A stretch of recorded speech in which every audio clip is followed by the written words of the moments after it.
let's talk a little bit about local governments. Local governments, we really haven't spent a lot of time about what the local governments do. We talked a lot about the national, a little bit about what the state governments do, but the local governments all have their own kind of brand. They're all their own version that handles a lot of really specific problems to the local citizens, that sort of thing.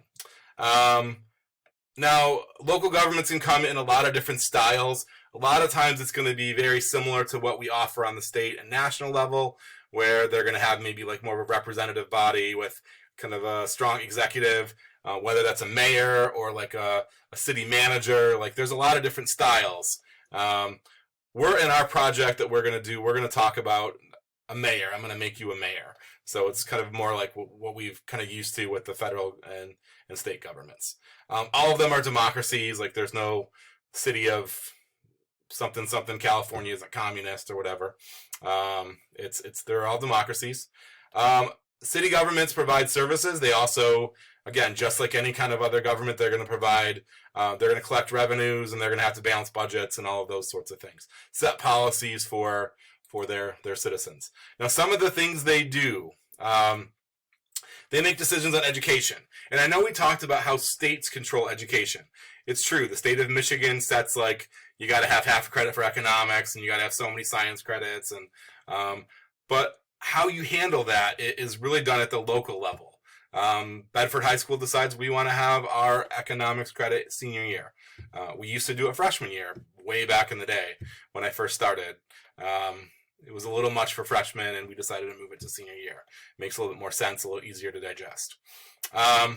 So how you carry out your education is done a lot at the local level. The other thing, funding. We get funding from the state for sure, but there's a pretty good chunk of funding that comes from the city or the town that you live in.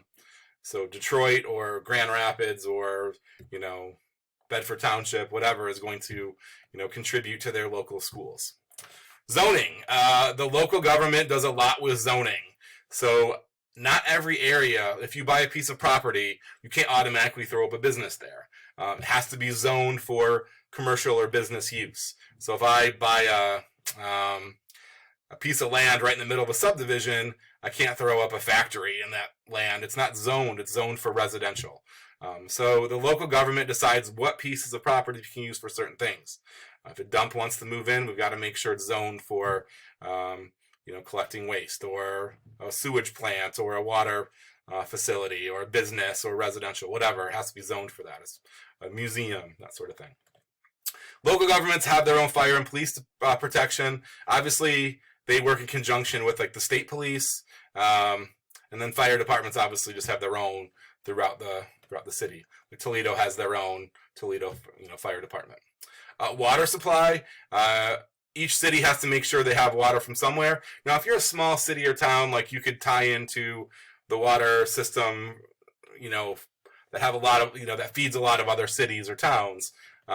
Just depends on how kind of choose to work it. So you have to figure out if you're a town, you're going to get water from somewhere. Sewage and sanitation. Obviously, you have to figure that out. Like, got to go somewhere. Like every month, I cut a check to Bedford Township for their sewage department. So Bedford handles my poops. So that's definitely what goes on. Transportation.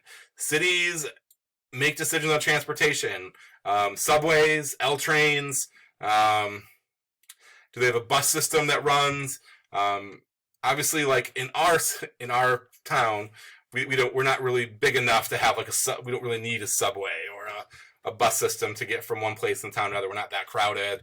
Now, I mean, if we grew, maybe we would. If we have big aims on expansion, we could definitely grow to a point where we need a subway or an L train or any other kind of transportation. Social services like welfare, things for the needy, unemployment. A lot of that's done through the state, but there are certain services that are offered for the local government. That is definitely a possibility. Recreational and cultural activities. Absolutely.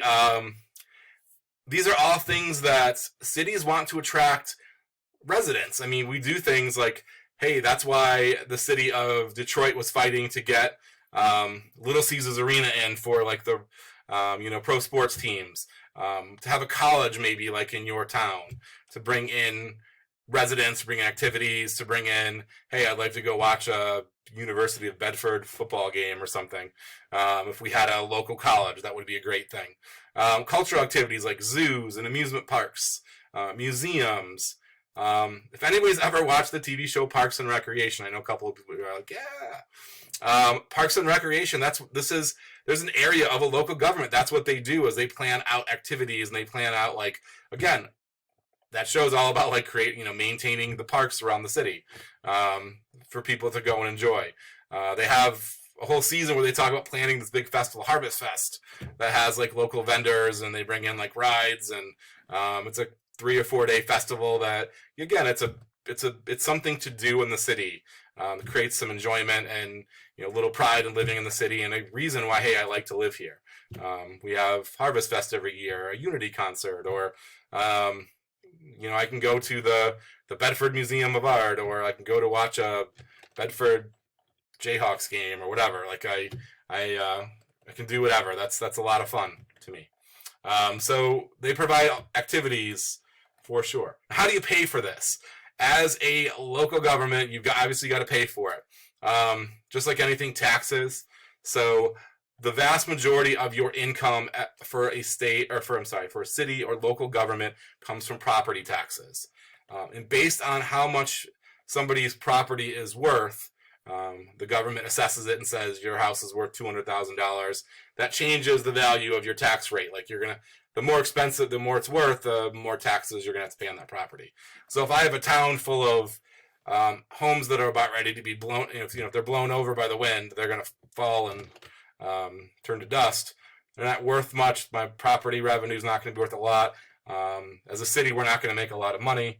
That matters. If I have a city where it has multi-million-dollar homes all throughout the city, then obviously I'm going to raise more money. More people want to live there. But obviously there becomes some exclusivity. Like if I'm too expensive, I kind of price myself out of the ballpark. People can't afford to live there. So it makes it a little tougher. Local income tax. Local income tax is potential possibility. Now, not everybody has one. Like in Bedford, we don't pay like an income tax to our city government. I know, like when I used to live in Sylvania back in the day, every year I'd have to cut a check to the city of Sylvania because they had a local income tax. So I had to pay them money. That's another revenue. Now, this is also something that a city has to balance out. Now, the more money you get, the more services you can provide for citizens to make it more enticing to live there. However, there are some people that are like, I choose to live in a place that I don't have to pay local income tax.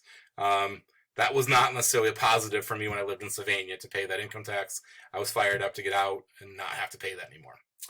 Sales tax, you can get some sales tax revenue. A lot of it goes to the state, but they do get a portion to other cities. Any fines or fees that you get. So the police obviously issue a fine for having a loud party. When I pay that ticket, that goes to the city coffers. Any kind of fees, like if I pay a license for a dog, or I get a permit to rent out a section to the state park or whatever, or the local park that I want to use to throw a graduation party. Those, again, go back to the city. So any kinds of fines or fees. Obviously, cities can borrow money just like any other government can. So I mentioned like Little Caesars Arena. If the city buys that, a lot of times you're going to have to borrow money. They don't necessarily have like $100 million lying around to build a stadium or a big facility, a concert facility, or what have you. Grants from you can get grants from the national government, grants from the state, theoretically.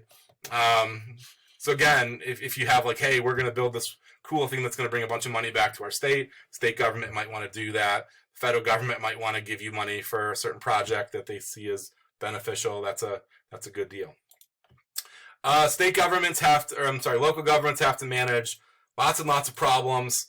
Homelessness, a big one, and you kind of see this more and more in like really big cities. San Francisco really, I think, is the one that seems to be on the radar the most, of just a rampant homelessness. Baltimore, I know, was in the news this summer. So that's a big deal. Like, what do you do with the homeless? Like, not to mention, I mean, just it's not necessarily favorable to draw in new citizens.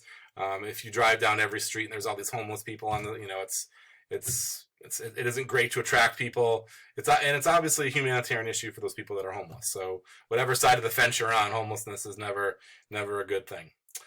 Managing decline. So the decline of the city, people moving out. You've got to again keep this revitalized and make sure people are in there. So any kind of decline, you want to make sure your revenues are up. That really hurt cities in the 1950s when a lot of people moved to suburbs. Big cities saw big declines in tax revenue, meant they couldn't offer services and other things, and it was kind of the downfall of a lot of nation cities. Housing shortages. Make sure that we have the right amount of housing kind of everywhere. So if our city's on the boom, everybody wants to live in Dennisville, then I have to make sure I have a place to put them. So maybe that means building high rises, apartments, or make sure that we have efficiently zoned our city. So if we have open land, maybe open that up for residential housing, whatever. So housing shortages are kind of a big deal.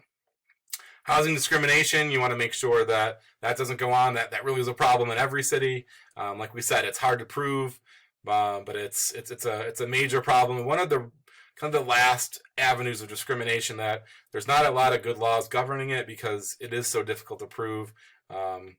So that's something that every city has to really deal with.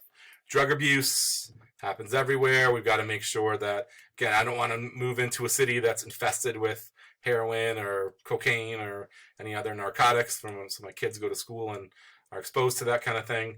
I'd like this place that I had moved to be as safe as possible. In that same vein, crime. There's a lot of crime in cities. I want to move to a safe area for my kids. It would be nice to let them be able to go outside and play and not have to worry about some sort of a drive-by shooting or something else going on.